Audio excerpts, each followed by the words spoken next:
had an experience with a student recently who came to one of my classes, and then we had some private sessions together, and he has dipped his toes into the world of spirituality.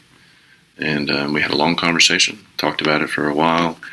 He sent me some notes afterwards, and then he went home for the holidays and came back from the holidays, and I said, how's it going? Because I hadn't heard from you. And he's in that confusion part of what is spirituality? And I think that's a valid question, and I think we should try to dive into that. It's a deep, deep ocean, but I think we can at least skim the surface, have a conversation about what is spirituality and how we can use that in our life. You're listening to the podcast No Expectations, where we discuss all things spiritual. My name's Andrew, a lifelong Zen Bodhisattva, recovering yogi, yoga instructor, and author. And I'm here with my friend and student, Jen. I'm a busy mom, a cyclist. I love to spend time in nature and on my mountain bike, and a yogi. I've been asking myself bigger questions about being on a spiritual path, and I've been asking Andrew a lot of bigger questions about this journey. And we invite you to join us on it. Maybe we'll make you laugh, maybe we won't. No expectations. So, Andrew, how do you define spirituality? My definition of spirituality is a journey to rediscover your true self. And I do mean rediscover, because we do know what our true self is, but sometimes we get... we cover it up with stereotypes, cliches, expectations, experiences, traumas, and we start to move away from our true nature. And that set of words right there creates a different conversation. Like, what is our true nature? What is our true nature? Yeah. Right. And we'll dive into that, if not in this episode, but other episodes. Spirituality is that connection to that, and it's a tool for us to find that. Do you agree with that? I do. The term, the journey, spiritual journey, is kind of thrown around a lot. But I do think that identifying your spirituality as a journey is right.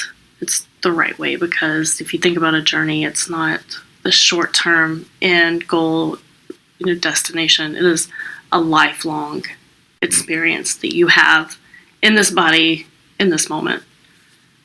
Yeah, and it's a series of, continuing series of points of enlightenment, satori, revelations, awareness.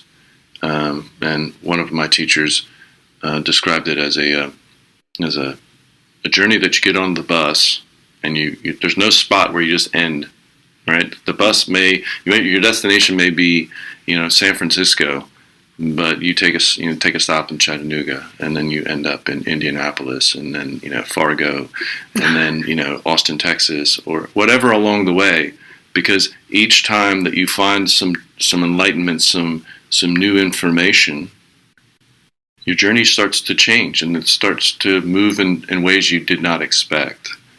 And journey is the right word. And I find that a lot of people want to skip the parts.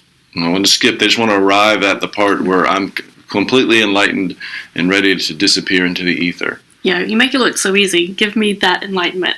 yeah. Because I don't want to go.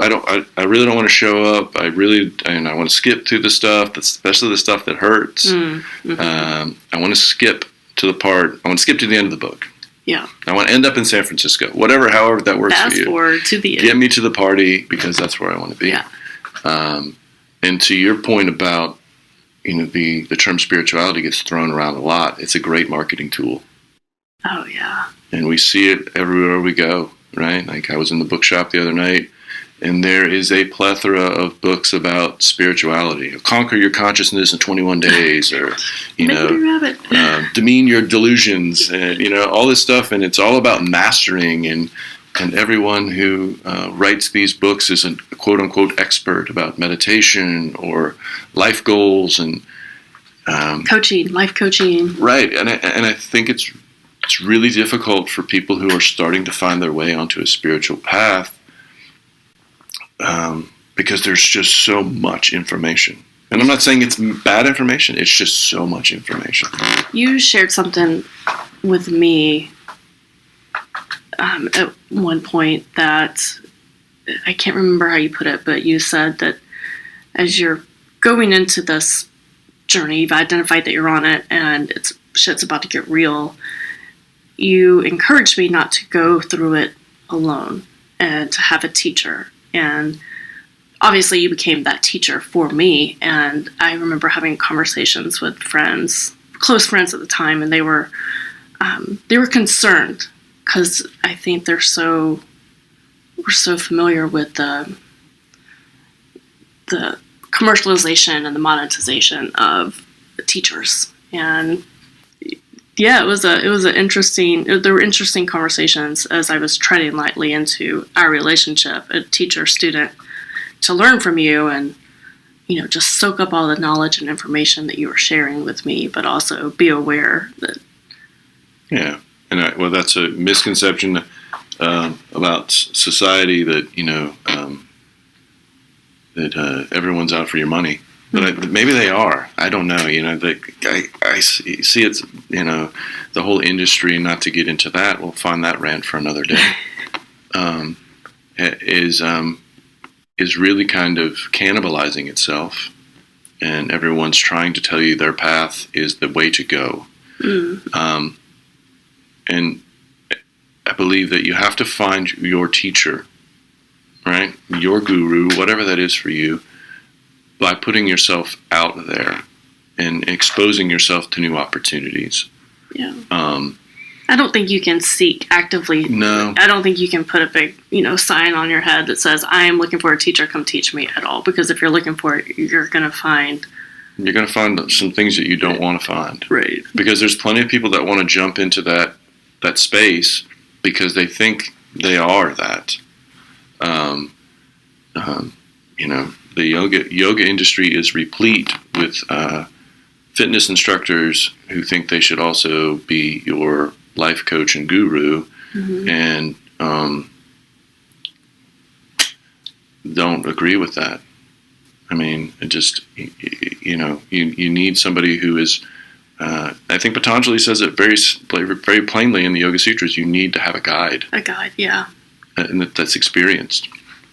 And I'm not diminishing anyone's. You can still be a fitness instructor and be a guide, but I think you have to make a determination about which one you really want to be more. And it's got to be as a student, very distracting when you're in that space where things, like I said, shit's getting real. Like you need someone to hold. Some people would see that as a therapist or a doctor, or someone who is going to fix their problems. And yeah. And there was, as we kind of prepped for this episode and had a lot of thoughts, I was thinking about this journey, this path, and it can't be forced. It needs to be organic and natural in its growth, right? And it's learning to accept things as they are and acknowledging that this path is going to be chaotic. It's going to be traumatic. It's going to be emotional. But there's a colorful fruition at the end if you keep going. Not even at the end, as you journey along, you find some really beautiful things along the way. Oh, yeah. And one of the misconceptions that I run into a lot is we're not on this path to change ourselves, but to access who we are as an inspiration. And when I say that, that's the reconnection to our true self. Like, we have all the tools inside of us. We don't need 21 days to, kick ass consciousness. Yeah. We have all the tools. We just need to give ourselves the opportunity to access them and discover really the things inside of us that make us whole. Yeah. I was thinking about a Zen tale the other day where a student goes to his master and he says, "Master," he says, "I have a horrible temper. It's crazy when it's just I can't control it. What can you do for me?" And the master says, "Show me this temper." He said, "Well, I can't show it to you now."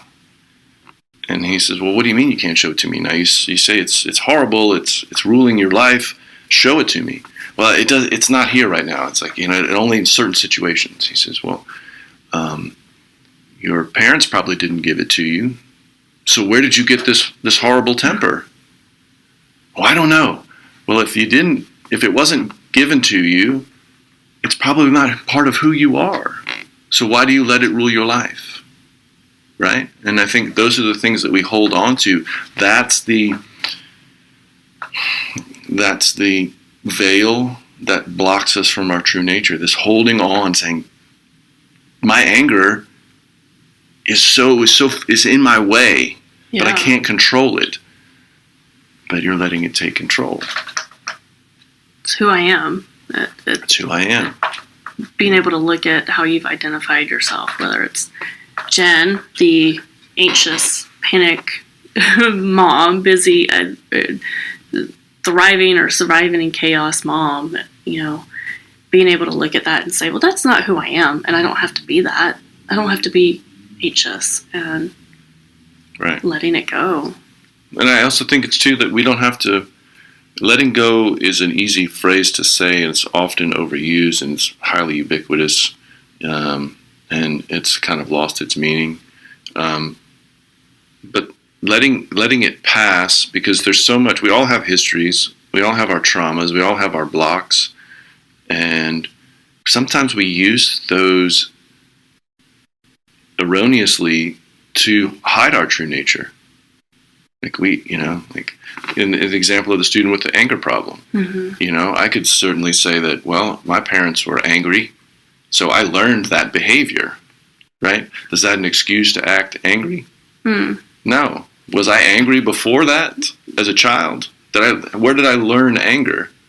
I learned it from my parents, but I can't keep blaming my parents for it. Yeah. My parents have left. They're no longer here. So what's the point of holding on to that? So I drop the veil of anger, get it out of the way, because it no longer serves me, because it's an excuse, right? Yeah. And I think a lot of times we let those traumas, those pasts, get in the way of who we want to be, who we want to find. The conversation on our true nature is, we've mentioned it a couple times here. It's I think it's something worth asking you, how do you tell someone who is seeking to let go of this anger and feeling so connected to it that it's in my DNA? How do you define how their true nature is not impacted by, or does not have to be impacted by, that anger or that anxiety? Do you understand what I'm asking? I guess, how do you find your true nature if it's so covered up with 41 years of? It's about starting with the idea of awareness. And when you arrive in a place, realizing that you're there for, everything is here for your enlightenment. Not mine, yours. Every interaction you have with another human being, every interaction you have with yourself is there for your enlightenment. And not getting bogged down in all this other stuff. I had an incident at the place I teach the other day. I have a tendency to walk around barefoot. It's just what I do. Okay? I spend 99% of my life barefoot. No judgment. So I left a yoga class that I just finished teaching. I walked to another place in the facility. And I was still barefoot. My sandals were close at hand, or close at foot, I suppose is the right way to say that. And there was another person in this facility that saw me barefoot and was irate.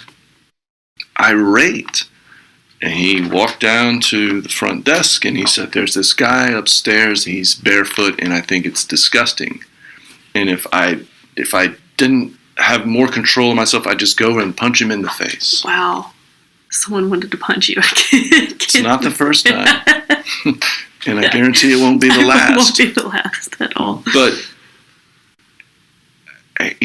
what are we after here? Really, what is the issue? And so I had thought about what if that person had come and said that to me, and what would my response have been? Because I really don't believe he was that angry about me being barefoot, because maybe I need to take a picture of my feet and put it on Instagram. They're very nice. They're not dirty. They're very clean. We're not that kind of Instagram account. So it had nothing to, it most likely had nothing to do with my feet being bare. Mm-hmm.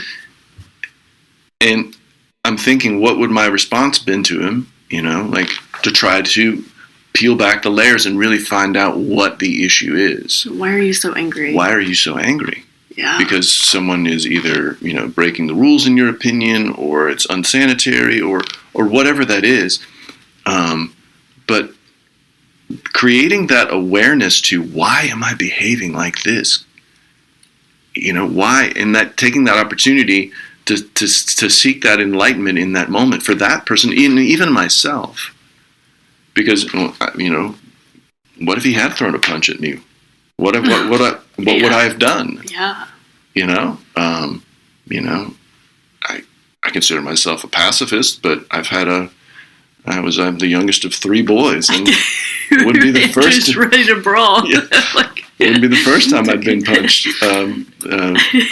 So do you go back to this kind of primal instinct of self-defense? So I had a lot of questions in my own mind about what I do in that scenario.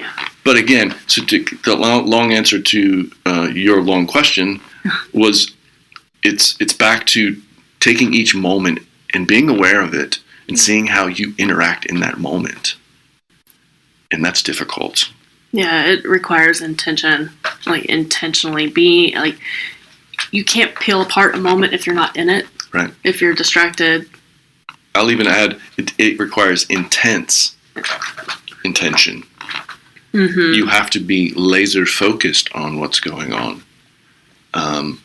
Because if you're not, then you get swept up into whatever, and you're gone. Yeah. And you're off in the waves to keep the deep sea of spirituality theme going. You're just sucked out in the tide because you're not staying present. You're not focusing on that moment. And what are you learning from that? Yeah. Some of the like, you're not the only teacher in my life. Sorry to bring this to you. No.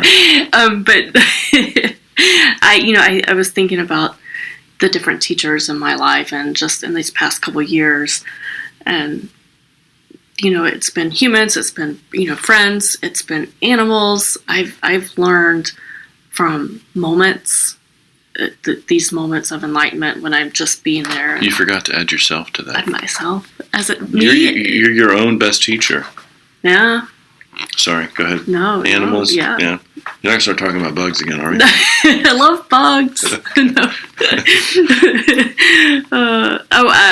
I rescued a ladybug the other day from work. I'm just sorry you brought it up. Well, see, you were enlightened by the fact that I saved a ladybug. Now you need to save it. I took it outside this time. It was at work, and I made a very big to-do about getting this ladybug outside. Nice. I hope someone else who heard that podcast Save a ladybug. Save a ladybug. I guess it's ladybug we'll saving season. So continue with your point about teachers. Yeah, so I just realized that in all these moments when I am paying attention and really just diving into myself and into the deep end, that the teachers show up in very unexpected ways. And the animals have been an interesting one for me. As I take these long walks in the woods, and there was a time when I would have my AirPods on and I'm just cruising through the woods, hiking, getting exercise, and taking those AirPods off and being in the moment. There's no music, no distraction. teachers are there to tell you to slow down or to look up or to look down. And it's pretty cool when you realize that you're living in the moment and you're so hyper aware of everything around you. Yeah, and I to some people that seems daunting, right? That seems daunting. But what you're really connecting with in there is your intuition, right? Like just letting things come to you naturally. Yeah. And that's the key to help unlock your true nature as well, because our intellect gets in the way. We don't want to trust ourselves anymore. Right. Because we can't trust anybody or anything else. Right. Because we've been hurt, and everyone's been hurt. But learning to be in the moment, connect with yourself, connect with your intuition, your gut, regardless how small it is. Connect with it, and let it drive a little bit. What do you say to the people who hate the phrase "trust your heart"? Well, there's some cultures that believe that you think from your heart. That's where the center of your chest is where all things arrive and where you process. I mean, for a long, long time, that was it. It wasn't your brain. It wasn't the space between your ears that was doing the processing. It was your heart. I agree with that. Mm-hmm. But it's about balance. And so that's what a lot of people come to me and I say, well, you need to start connecting to that gut part of yourself, and they're like, well, how much of that do I let drive? Well, you try to find some balance. Trust. Right. Yeah. Trust the process. Trust the process is difficult too. Because, we live in a day and age now where you can ask a simple question. You probably know the answer, but you're like, oh, let me Google that real quick because I don't trust myself with the right answer. And that's a perfect, tangible example of not trusting yourself. Yeah. So if I can't trust myself to remember who played Triangle on whatever album, my memory should be able to hold on to that. And I should be able to say the Triangle player on whatever, the Simple Minds record was blah, blah, blah. I should be able to, but I don't trust myself. And I got to go to Google and and I actually didn't even know who the Triangle player was. I was... Yeah, if I pulled that out... I'm disappointed. I thought you were going to pull that one out. I'm not even that big of a Simple Minds fan. Right. I'm not... If you like Simple Minds, hey, go for it. And if you like the instrument triangle, even better. Please play it. I'm not even sure there's a triangle in that band. But anyhow... We digress. I digress. He does. Not me. He does. But it's turn the phone off. Such a big one. It's so big. It's like some of the times when I teach young adults, they don't have their phones there. We'll do something simple like when we do yoga asanas together and they're holding something for a long time and I'll say, okay, name every country in the world that starts with an A. And it's more of a distraction technique to keep them from, goofing around. Yeah. But they get to the point where they start naming some off and they're like, hold on. Who's got their phone? Who's got their phone? Immediately just... So, working to those things. More notes that I made about it. It's a journey into the unconscious or subconscious. Right? The place where, in my opinion, psychologists don't dare tread. A destination where you can connect with your dark thoughts. And I don't mean sinister, evil, cruel. Kind of those things that we don't want to say out loud. Maybe just not pretty thoughts. Not pretty thoughts, Things that we don't want to say out loud, maybe to ourselves or to others.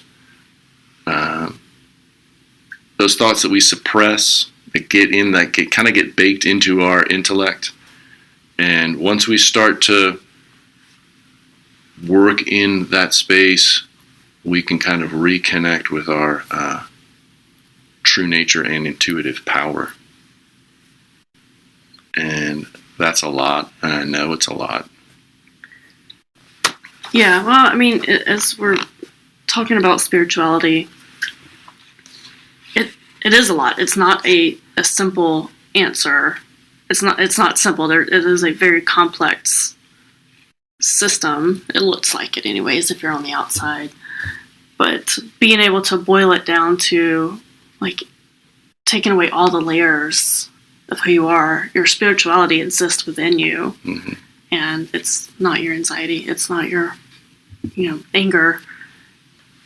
It's just more simple than that. Well, and I believe that there's a lot of people. It's a confusing state. It's confusing, and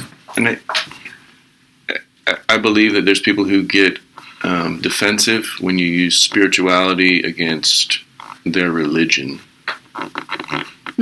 Or it feels like a lot of people don't believe that those things can coexist. Yeah, I can't be Christian Zen and spiritual. I can't be Zen and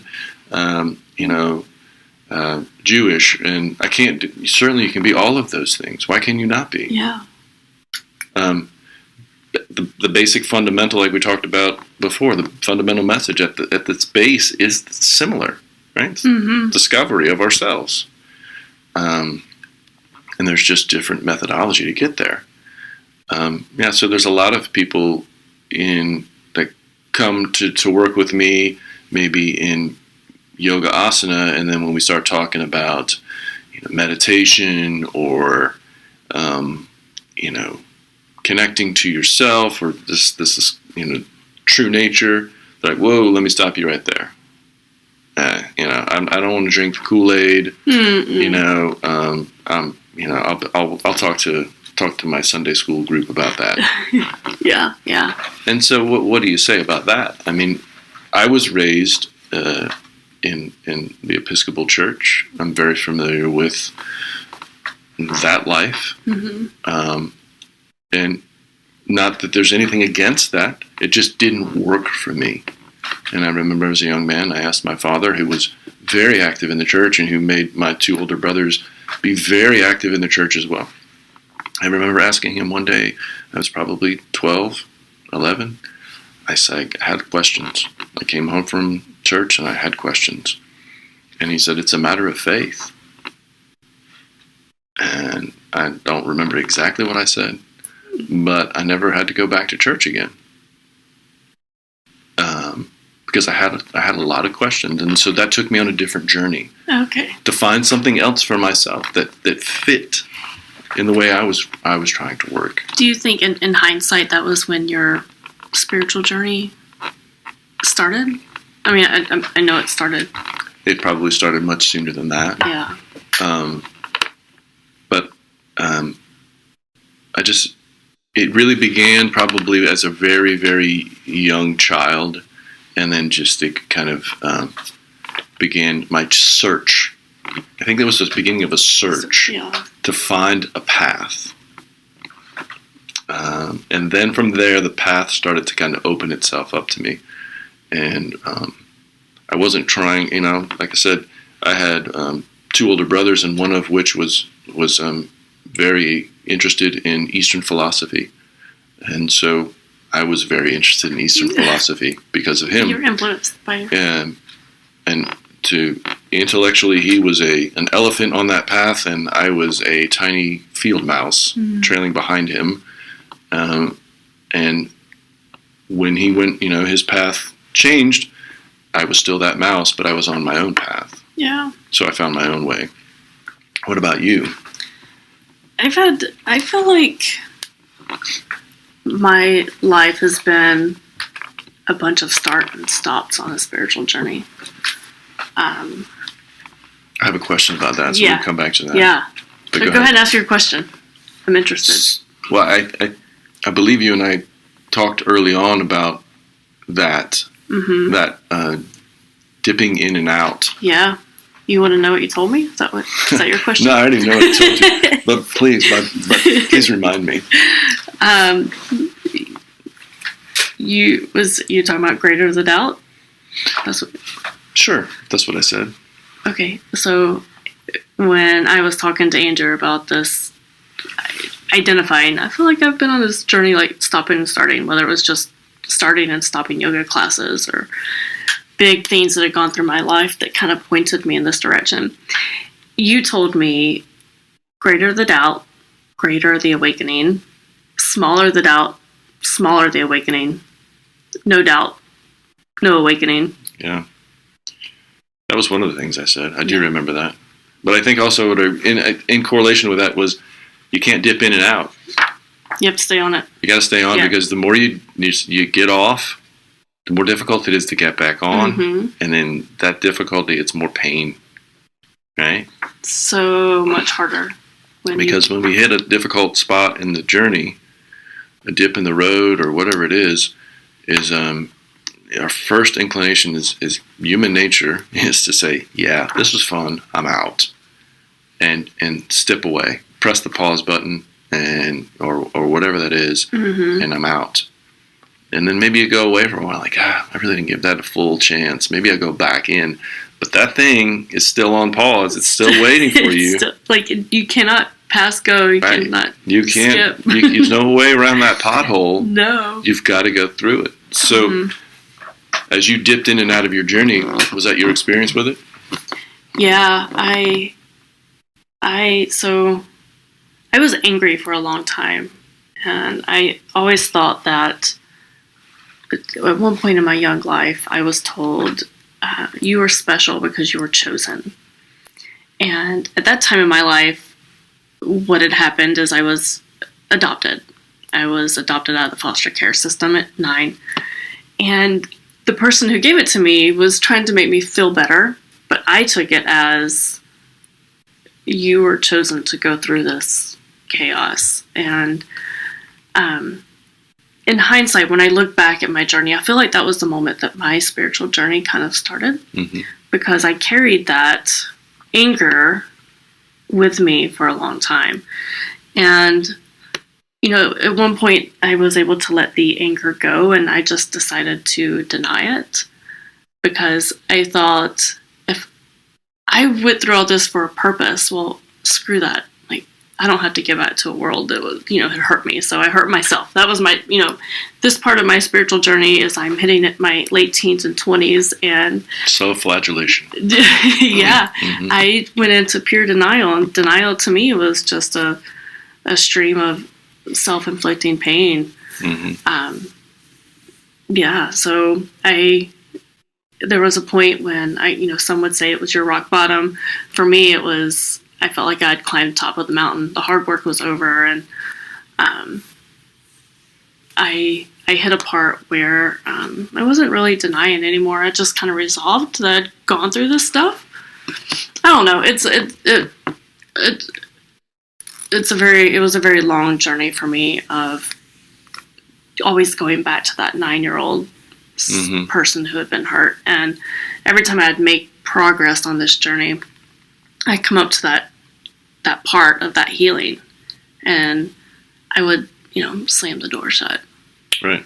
And what's on the other side there? I mean, just fear, right? Fear. I mean, the fear, the pain, like having to look that fear and that pain face to face, and then say, "I'm okay letting you go. You're not going to cause me anxiety anymore. You're not going to be the purpose of panic attacks." What loaded that fear?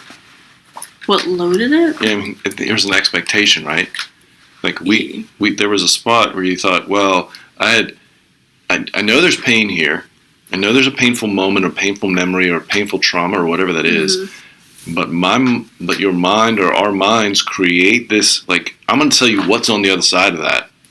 And it's not sunshine and happy days. Mm-hmm. It's more pain. Disgusting pain. Yeah. Right? Mm-hmm. And so that expectation that you've created puts up a brick wall, and you're like, I don't want to go over there.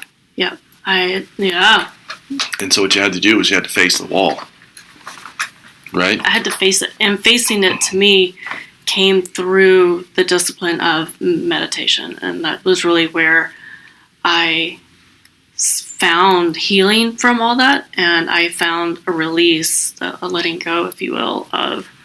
But if I could, it probably happened before that, in the fact that it wasn't meditation, but it was building the ritual that got you to meditation. Yeah.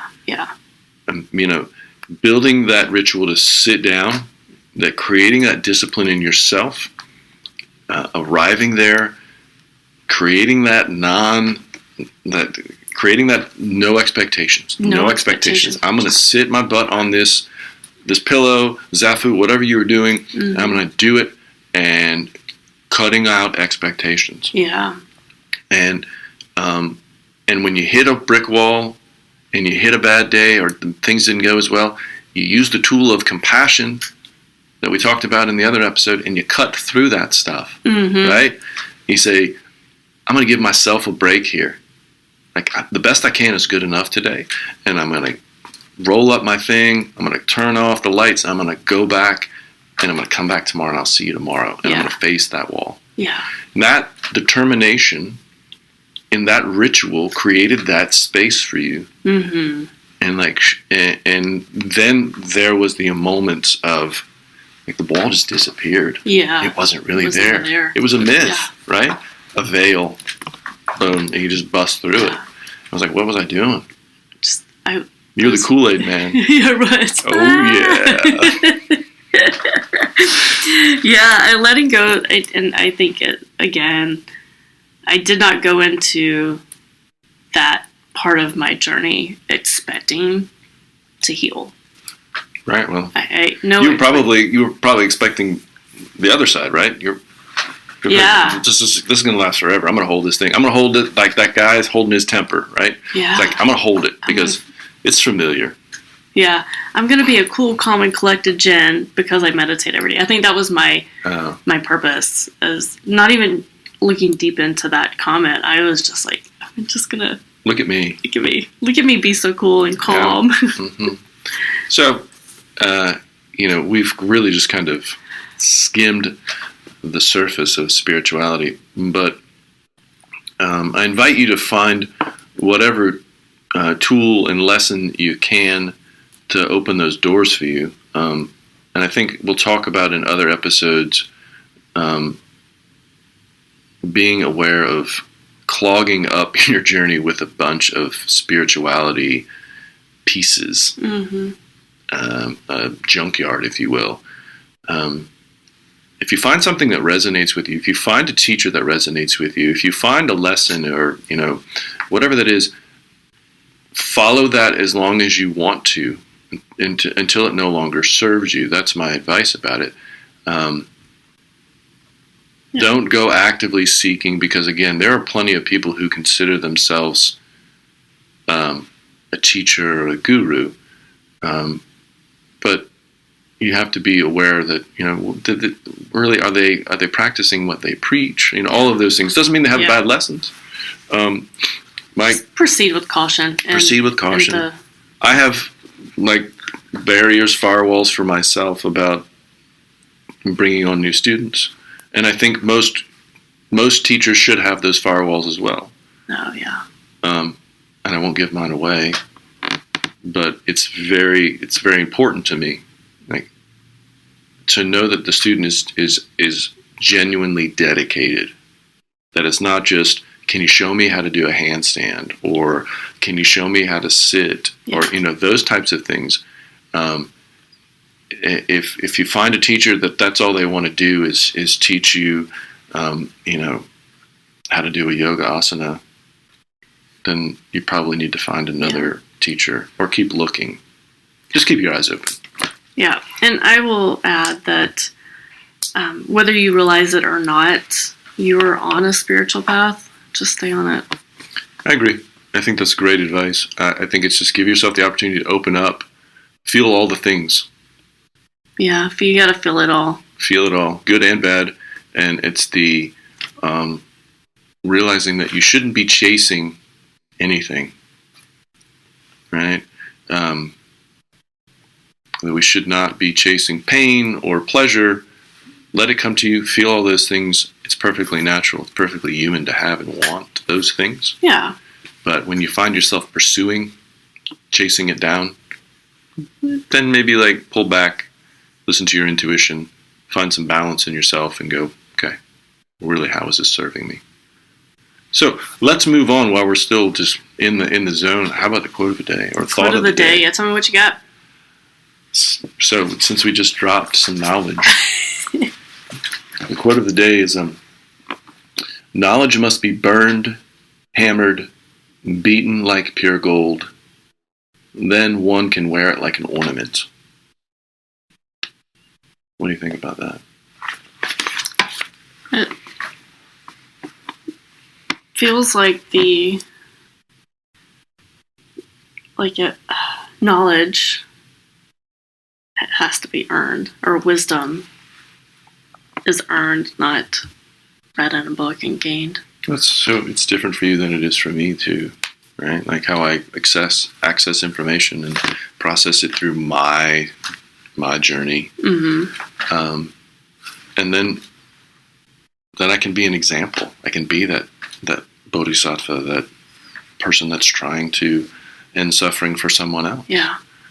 I can be the example. And if I take that knowledge, process it, shine it up bright. Work it. Work. That was way too many times you said work. I can work it. Gotta work it. I thought you were about. Gotta work it. Thank you. You're welcome. That was 3 times too many. I won't say it ever again. I can't think of another sentence. Keep finding ways to use that knowledge to help yourself and help others, because that's what this is about is using that stuff to get back to your true nature. Yeah. And also, just as a caveat, back to the other part about someone who comes to you and they feel like they've got it all figured out and they're wearing a bunch of ornaments and ribbons and jewels, and they're telling you they're the great keeper of all things light and spirituality. Just tread lightly with those people. Yeah. Anyone who's telling you those types of things probably should you should probably investigate a little deeper. Yeah, absolutely. Just be careful where you put your trust and how you put your trust in others. Yeah. Any more thoughts about spirituality today before we... Was that just skimming the surface, or do you think... No, definitely skimming the surface. This is just episode 1 of 1,000 related to spirituality. And every one of these episodes comes back to this message here. Yeah. So, we'll continue to talk about how to access your true nature. Is there something else you wanted to add? No. Okay. There's a lot to cover. So keep sticking with us. If you want to send us questions, you can always DM us on Instagram at No Expectations, the podcast. And we're on Facebook as well.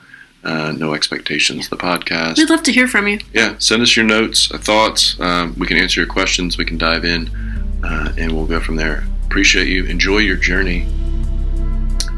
All who seek the way, please do not waste this moment now. Thanks for listening. You can follow us on Instagram and Facebook at No Expectations, the podcast. And there you'll find a link in our bio to our Spotify where we will be posting new episodes. You can message us your questions or comments. We'd love to hear from you. Please like and share our podcast with your friends and family. Thanks for joining us on this conversation.